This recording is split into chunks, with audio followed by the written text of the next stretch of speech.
This is an excellent question, and I think I have an answer for it. The answer is the old left has been taken over by the new left, and then later on, the post-colonial left. The old left, as we know it, was mostly class-based. Class was seen as a uniting force of all people against the ruling class, and it was heavily inspired by Marxist theory. However, in the 1960s, people started to move away from Marxism, and they started to favor other ideologies. Many of these ideologies were based on identity issues such as race, gender, sexuality, and other things like that. The phrase "the personal is the political" comes from this movement. And as the new left built and it gained steam, we eventually would see the emergence of the post-colonial left, which is what dominates much of the left-wing discourse today. This is why anti-imperialism and anti-colonialism are the biggest talking points on the left. Because what does post-colonial theory posit?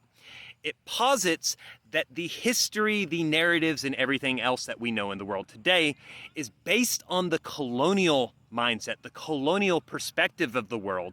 And we need to see the post-colonial perspective, or the perspective from the historically colonized peoples. And this is why Palestine is the number one issue for the left today, because Palestine represents everything they think of as those that are victims of colonization by the West, and those that need to be represented as the colonized peoples.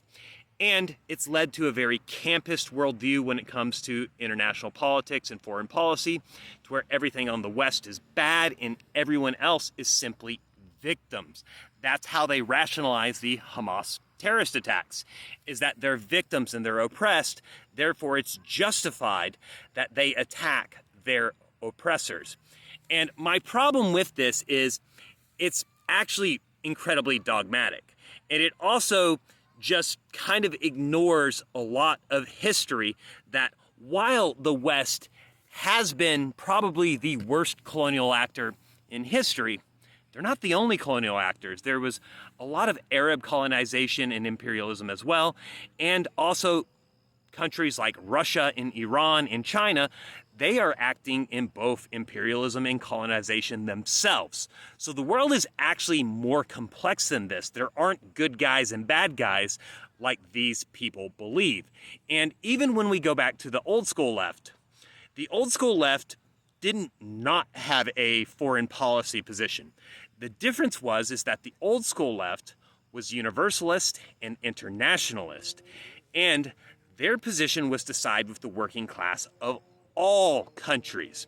And I look back to sayings such as the Abraham Lincoln Brigade, which the American Communist Party sent troops to the Spanish Civil War to fight against Franco's nationalist forces.